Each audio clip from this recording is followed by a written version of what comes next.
Olá, que alegria estarmos juntos novamente nesta aula de número 9 da nossa catequese online adulta. E hoje nós vamos falar de um assunto muito importante, que é a celebração da Santa Missa. Muitas vezes nós participamos da igreja, da missa, mas nós não temos assim a verdadeira consciência do que significa o ritual da missa. Então eu quero, nesse módulo, nessa aula, falar um pouquinho para você sobre este ritual sagrado, sobre os símbolos que envolvem a missa que você assiste muitas vezes na igreja. A missa ela tem vários símbolos que remetem aos principais fatos da história da salvação, da história desde o início da criação até o Pentecostes. Então a missa é um retrato histórico e espiritual da salvação, da economia salvífica, daquilo que nosso Deus destinou para a humanidade. Então a missa ela tem esses vários símbolos, então ela é repleta de uma simbologia sagrada, a gente diz nesse momento. A missa, primeiramente, nós podemos dizer que ela é um sacrifício incruento. O que é incruento? Incruento é porque não há derramamento de sangue.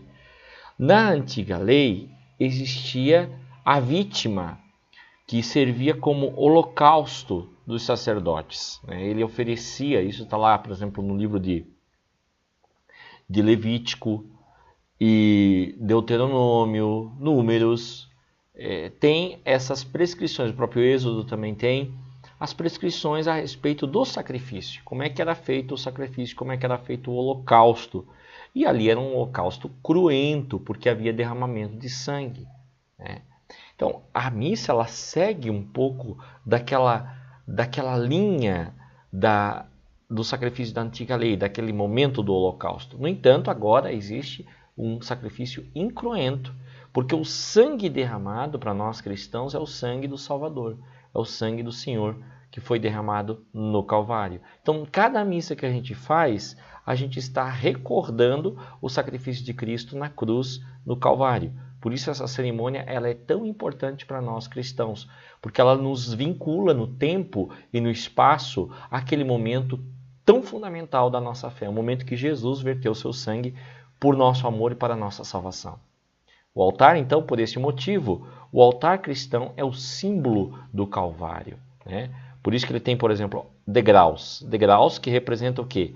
O monte, a subida ao Monte Calvário. Então, os degraus, você sobe o degrau, o altar fica mais elevado para recordar o Monte Calvário. Tem também o crucifixo no altar. Por que tem o crucifixo? Porque o altar recorda o sacrifício de Jesus que foi feito na cruz.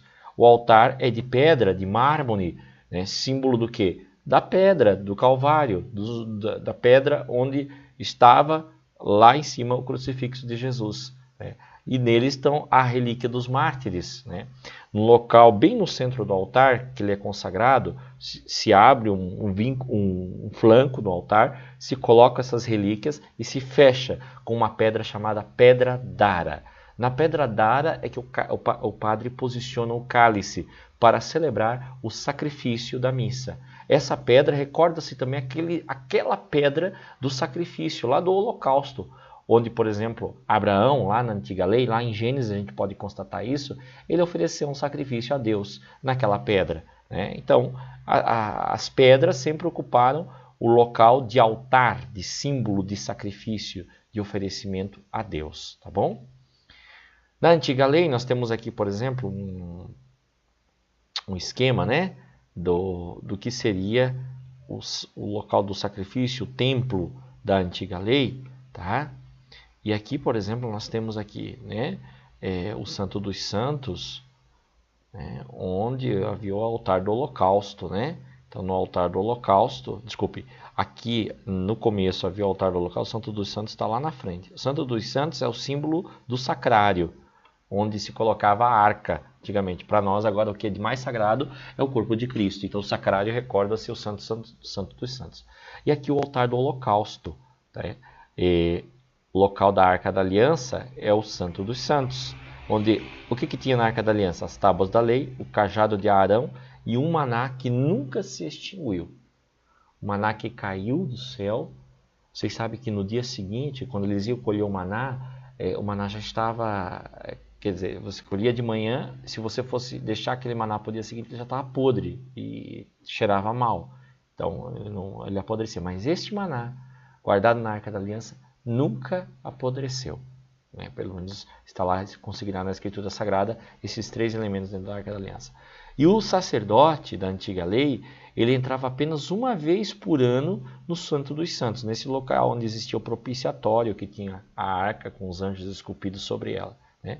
Para oferecer um sacrifício expiatório, quer dizer, um sacrifício pelo pecado do povo no Santo dos Santos. Tá? Jesus entrou no Santo dos Santos no sentido espiritual, porque ele ofereceu um sacrifício expiatório pelo pecado do povo, um sacrifício definitivo. Né? Falando dos gestos litúrgicos, a liturgia ela deve ser entendida por nós católicos como um encontro com Deus e com os irmãos, que se realiza através de ações, gestos, posturas corporais. Tudo isso tem um sentido celebrativo e comunitário.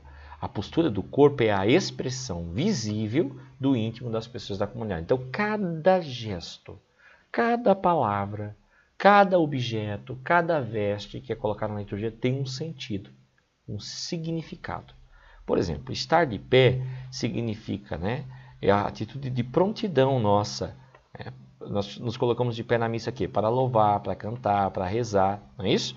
E estar pronto para acolher e participar, exprime a dimensão sacerdotal da Assembleia, porque o sacerdote fica sempre de pé, né?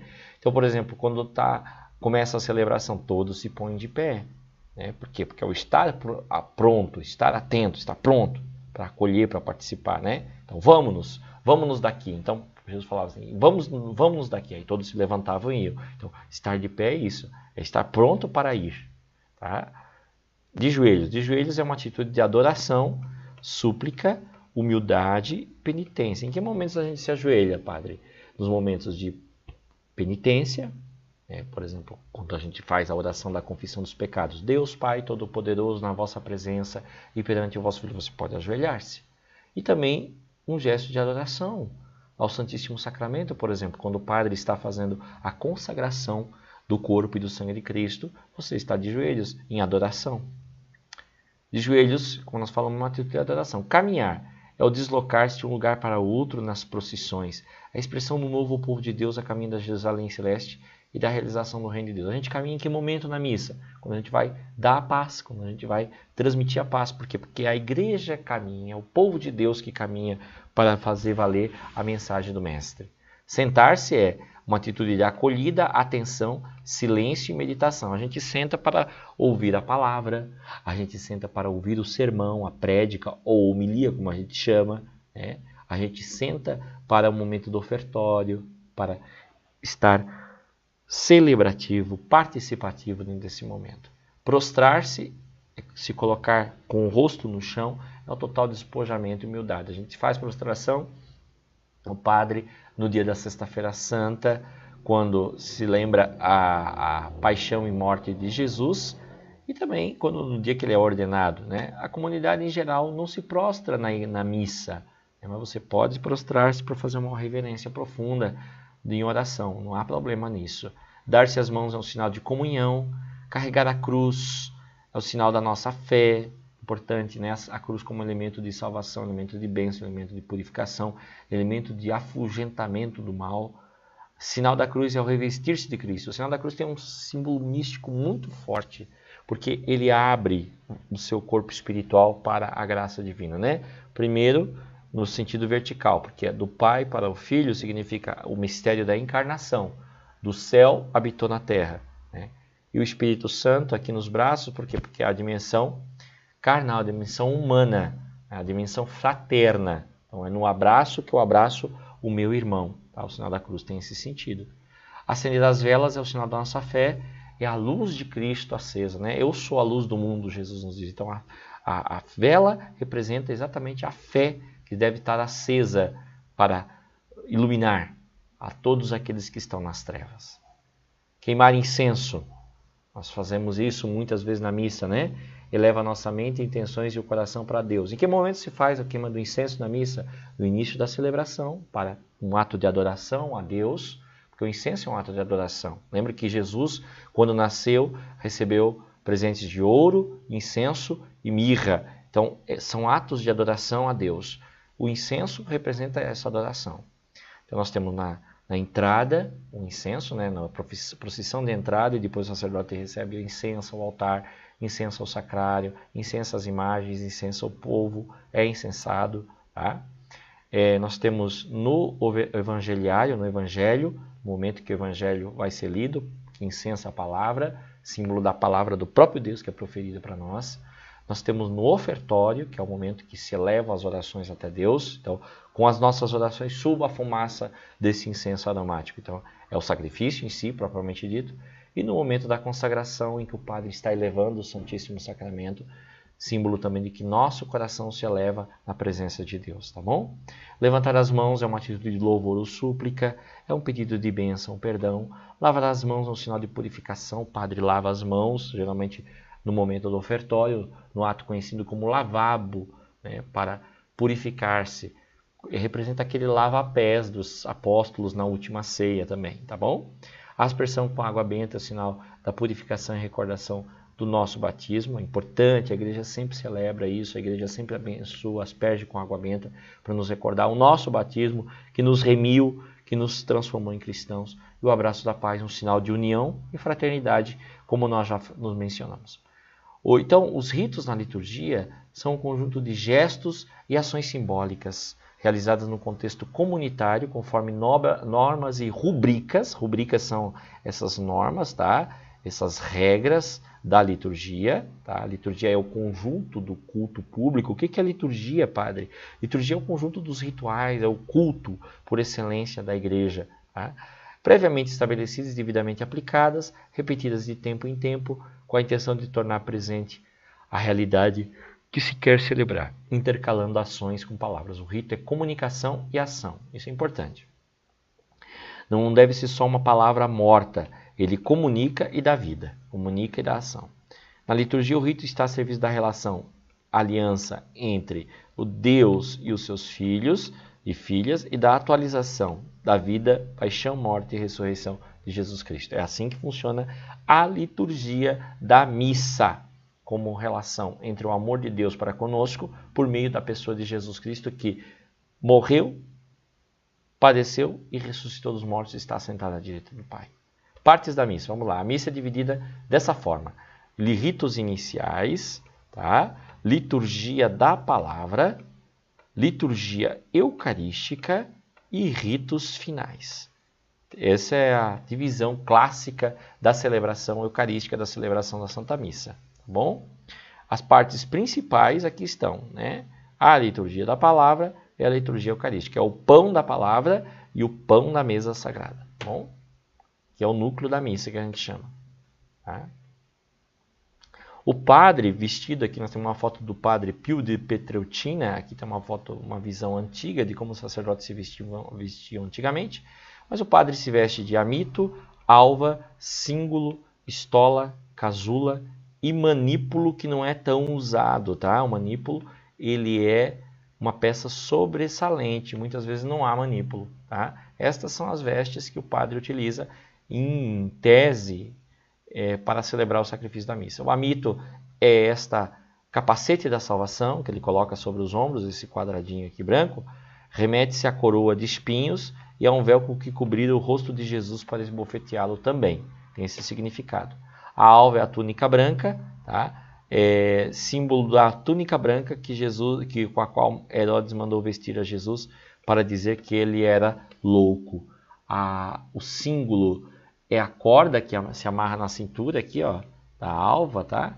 Representa os açoites de Jesus, porque Jesus também foi amarrado à corda. Então, é o açoite. Nós estamos lembrando da paixão, morte e ressurreição de Jesus. Não esqueça que a missa tem esse sentido. Então, nós estamos recordando da paixão de Jesus. O manípulo, no braço esquerdo, representa também as cordas que ataram Nosso Senhor e o véu com que enxugaram o suor, o rosto de Jesus. A Verônica enxugou o rosto de Jesus com o véu sagrado. E o manípulo representa isso, porque lá Na Roma Antiga, quando ele foi criado, ele era um lenço para as pessoas enxugarem o rosto durante a missa, o padre principalmente. A estola, ela é o símbolo do sacerdócio propriamente dito, tá? Ele traz em torno do pescoço e cruza sobre o peito, o padre, né? Ele amarra no símbolo. Ela remete-se à cruz que Jesus carregou e é o símbolo da dignidade e o poder do sacerdote. E no padre, em geral, debaixo da veste, é vestida cruzada quando ele está com o símbolo. A casula é a veste que vai por sobre as outras todas. Ela representa o manto, o pano vermelho com que os sacerdotes cobriram Jesus, tá? É o paramento que vai sobre todos os outros, tá? Costuma ter uma cruz nas costas e é manto aberto dos lados para que o sacerdote possa pôr em cima dos outros ornamentos sagrados. O sacerdote paramentado, dessa forma, ele representa Jesus carregando a cruz, subindo o Monte Calvário, né? Com todas aquelas, a coroa de espinhos, as vestes, né? A túnica, tá bom? Os ritos iniciais na liturgia, gente, que precedem a liturgia da palavra são esses daqui, ó, tá? É o cântico de entrada, a saudação inicial, o ato penitencial, o glória e a oração da coleta. Coleta aqui não no símbolo da coleta do ofertório, porque nós não estamos no ofertório ainda. Coleta no símbolo de colher as orações iniciais do povo de Deus, tá? Esses rituais iniciais aqui, os ritos iniciais, eles têm a caráter de introdução e preparação dos fiéis para o sacrifício que nós estamos celebrando. Mostra o tema da missa, faz o comentário, né? E tem por finalidade com que os fiéis reunidos em assembleia constituam uma comunhão que dispõe a ouvir atentamente a palavra de Deus e celebrar dignamente a Eucaristia. Porque o centro da liturgia é isso, é a palavra de Deus e a Eucaristia, tá bom? Depois, a liturgia da palavra, Deus está presente de várias maneiras. Uma delas é quando ele se proclama na palavra de Deus durante o rito da palavra. Neste momento, Deus convoca a assembleia e ele a dirige, né, para que ela possa interpretar a história a partir da palavra, né, a história do hoje, tá bom? Então, a liturgia da palavra é a convocação de Deus para nós. É o Deus que nos fala por meio da palavra. Ele diz assim, não só de pão viverá o homem, mas da palavra, de toda a palavra que vem da boca de Deus. Pela liturgia da palavra, então, somos convocados a aprender com o Mestre o que ele tem a nos dizer através das Escrituras, a fim de compreender e iluminar o chamado ao discipulado e a missão que é a função da missa, né? Nos chamar a viver essa dimensão da nossa fé, a dimensão pragmática. O que é dimensão pragmática, padre? A dimensão prática é você colocar a sua fé a serviço do reino de Deus, tá bom? A fé é a disposição fundamental para a gente escutar a palavra de Deus. Sem a fé, a gente não consegue entender o dinamismo do Espírito Santo, a gente não consegue compreender aquilo que a palavra de Deus tem a nos ensinar. Então é importante ter fé.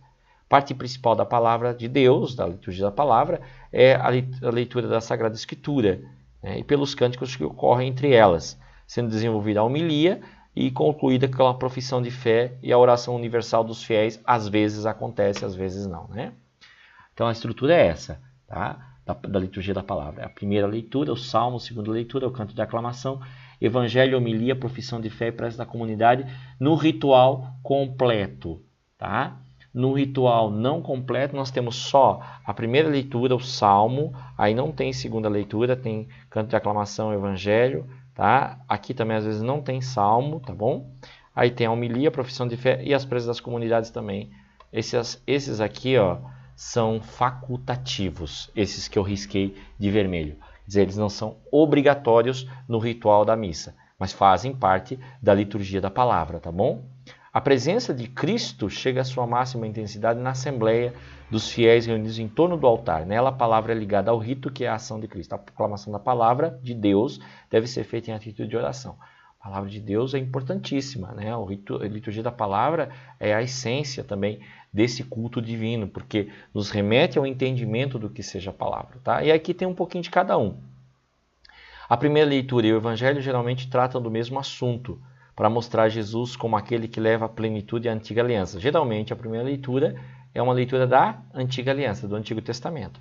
O salmo é uma imitação da leitura, uma espécie de comentário cantado, daí ser insubstituível. Tá? A segunda leitura é feita em forma semicontínua, sempre extraída da carta do apóstolo. Então, quer dizer, essa segunda leitura ela pode não ter uma relação assim direta com o evangelho tão forte como a primeira leitura tem, tá?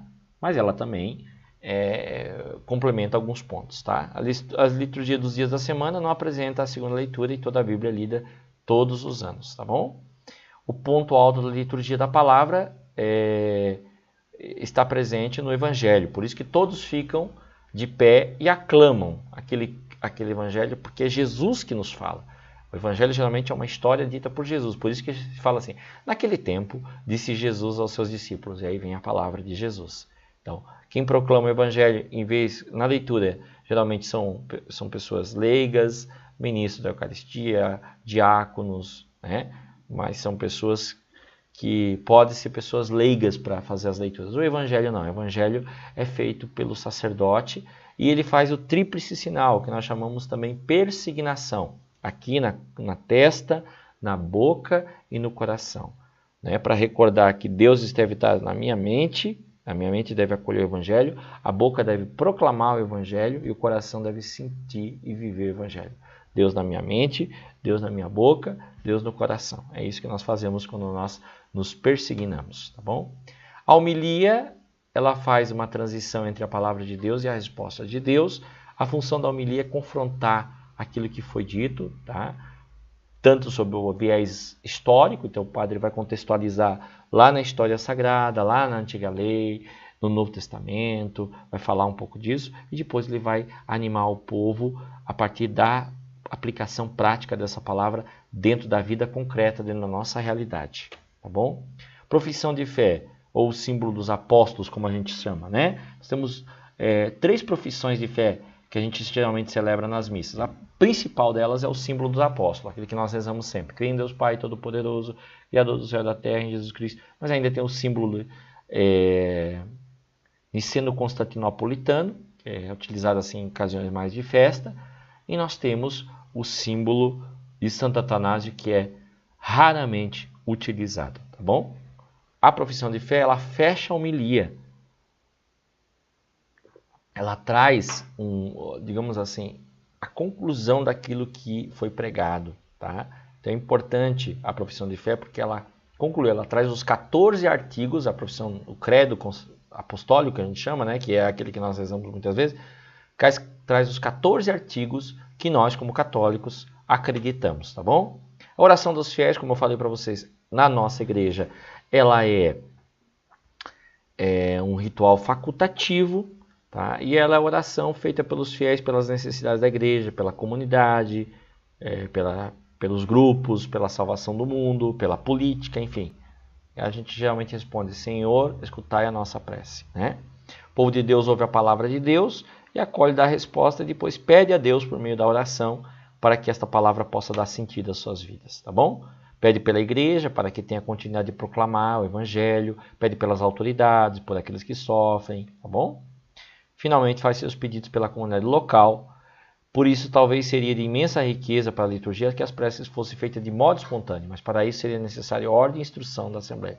Seria necessário lembrar que a resposta à palavra de Deus nunca se dá de modo egoísta. Então, quer dizer, promover a Assembleia, principalmente assembleias pequenas, é possível fazer isso, né? Promover isso.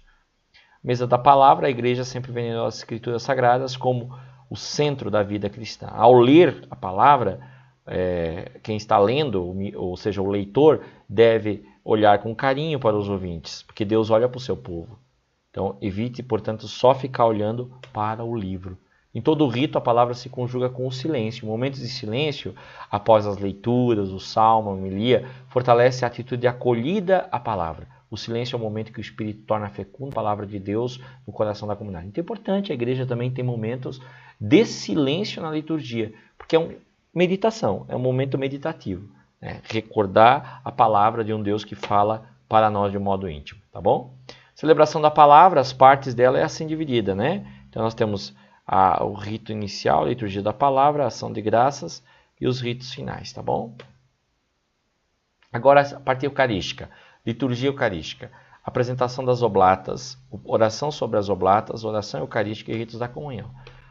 A missa é a recordação da Santa Ceia, da primeira ceia e última, na verdade, de nosso Senhor Jesus Cristo com seus apóstolos, tá? A Santa Ceia. No altar tudo está disposto, como que no cenáculo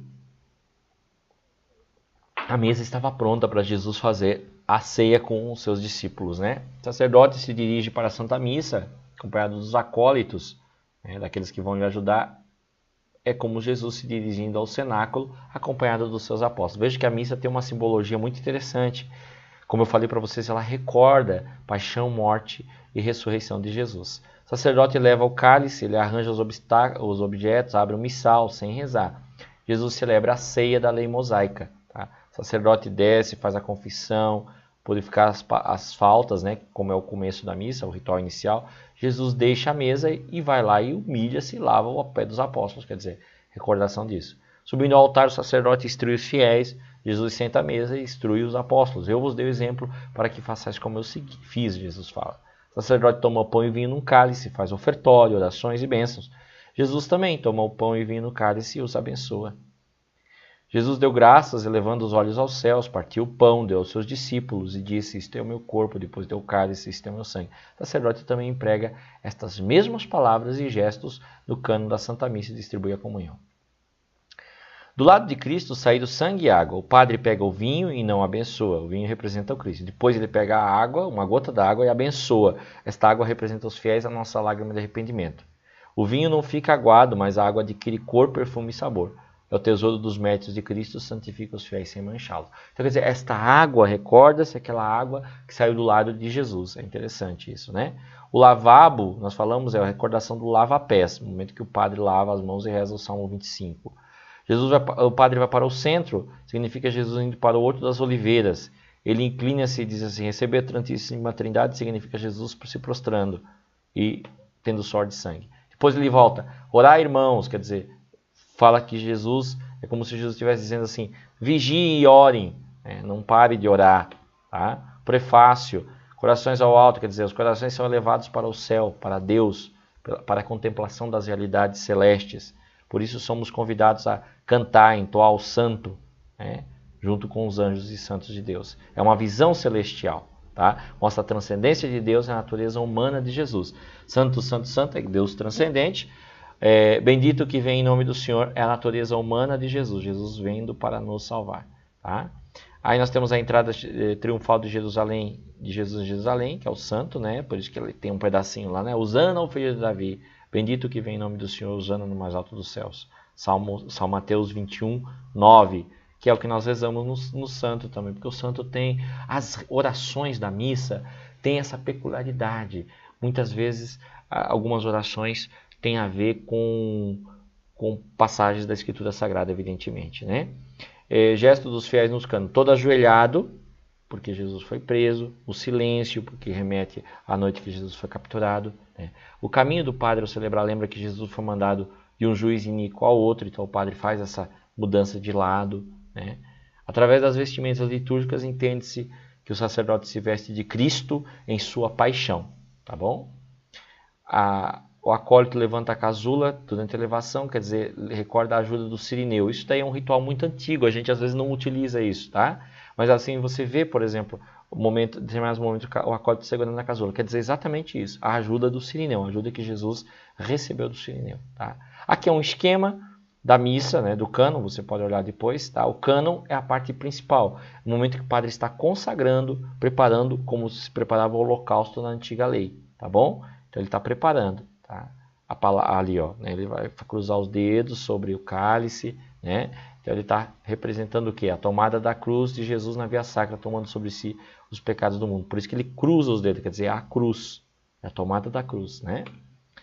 E quando a oblacione, quer dizer, nós vos pedimos que seja abençoada, aprovada, ratificada, se torne para nós o corpo e sangue de Cristo, 5 vezes, 5 cruzes, por causa do quê? Das 5 chagas de Jesus Cristo, né? Jesus pregado na cruz. Depois vem a consagração. Quer dizer, Jesus apoia-se, o padre apoia-se no altar porque estava se apoiando em Jesus para consagrar. Este é meu corpo, é Jesus presente na hóstia. Este é meu sangue, né? O cálice, né? É Jesus presente no vinho. Consagração é a separação do corpo e sangue de Cristo, como nós vimos, né? Fizemos na missa esse momento, é a consagração. Jesus se doa totalmente para nós no seu corpo e no seu sangue. Elevação é a hóstia levantada, recorda-se Jesus levantado na cruz. Quando eu for levado à terra, atrairei todos a mim, como está em São João 12 a 32. Depois nós temos o segundo momento da oferenda, aí ele vai começando a fazer as orações, tá? Que são as orações da igreja, as orações universais, tá? A primeira delas recorda o perdão ao bom ladrão. A conclusão do cano é feita com a elevação maior, que é o símbolo da morte de Jesus, né? Como ele falou, tudo está consumado, Pai, em tuas mãos entrego o meu espírito. Por isso, essa parte da missa, a elevação menor. Depois vem o Pai Nosso, que é a oração que Jesus ensinou. A gente se dá as mãos justamente como um ato de unidade, de fraternidade da comunidade. Depois vem a comunhão, para recordar que Jesus foi posto no sepulcro e que nosso coração deve fazer valer, deve fazer viver o Cristo que existe dentro de nós. A missa silenciosa pode escutar a fração da hóstia. O som lembra qualquer quebrar das pernas dos crucificados com Jesus, quando parte a hóstia, quando o padre parte a hóstia. Simboliza também o lado de Cristo traspassado pela lança. Ele retira uma pequena fração da hóstia e junta com o sangue para recordar exatamente isso. Tá? A fração da hóstia é isso, né? 3 sinais da cruz com um pedaço da hóstia sobre o cálice, que significa 3 dias que o Cristo estava morto no sepulcro. O padre deita a fração, é a junção do corpo e do sangue de Cristo. Simboliza a ressurreição de Cristo também no 3º dia. Tá bom? O Agnus Dei. O Agnus Dei é o Cordeiro de Deus, é a oração pascal por excelência. Lembra que na Páscoa da Antiga Lei eles pegaram e colocaram o sangue do Cordeiro nos umbrais da porta? Então o Cordeiro de Deus representa exatamente isso. Nós estamos celebrando a Páscoa, por isso lá aquela oração: Cordeiro de Deus que tira os pecados do mundo, tenha piedade de nós. Cordeiro de Deus que tira os pecados do mundo, dai-nos a paz, tá bom? Jesus deu poder aos discípulos para perdoar os pecados, tá bom? Aqueles a quem perdoados serão perdoados, aqueles a quem retiverdes serão retidos. E é isso que nós fazemos no momento que nós estamos ali. O véu eucarístico que o padre tem no altar, né? Representa que Jesus se escondeu aos discípulos de Emaús de forma que eles não puderam reconhecer nem falar-lhe face a face. Jesus escondido no véu das sagradas espécies está tão próximo de nós e podemos falar com o Senhor face a face. A antífona da comunhão geralmente é o pedacinho que se diz após a purificação do cálice, versículos alegres. Ela simboliza a alegria do Senhor, dos apóstolos, ao verem Jesus ressuscitado. A oração pós-comunhão é a oração final da missa. Tá? Ela simboliza o ensinamento de Jesus aos apóstolos por 40 dias após a ressurreição. Por isso ela é feita no final da missa, tá bom? Depois da missa terminada, é Jesus enviando os discípulos em missão. Tá? E o padre dá a bênção final, que é a vinda do Espírito Santo em Pentecoste, o símbolo dessa bênção final. O que nós temos de consideração final, então, dessa nossa aula de hoje? Primeiro, que nós podemos ver pelos símbolos da missa toda a história da salvação codificada nesse maravilhoso ritual que é a missa. Esta é apenas uma das riquezas que torna o rito incomparavelmente belo, permitindo chamar a missa, neste rito, a coisa mais linda deste céu, deste lado do céu, como o padre Friedrich Faber falou. Tá? No entanto, o principal no rito da missa não é só essa riqueza de símbolo, mas manter Deus sempre no centro da ação, não desviar a atenção do sacrifício e fomentar maior plenitude do culto a Deus, que essa é a grande função. Trazer aos fiéis, na mesma proporção, imensas graças e frutos de fé e santidade. Gente, eu queria só apresentar rapidamente para você esse módulo da missa, dizer que não basta só participar da missa, é importante conhecer. Quando a gente conhece, a gente se torna assim, um defensor daquilo que nós cultuamos, tá? E a missa é isso, é o principal, aquilo que mais legitima a nossa fé. Hoje eu não vou falar mais coisa, porque tem muita coisa para falar, né? Mas eu vou só ficar com essa introdução de missa, para que você possa ter a curiosidade depois de pesquisar mais.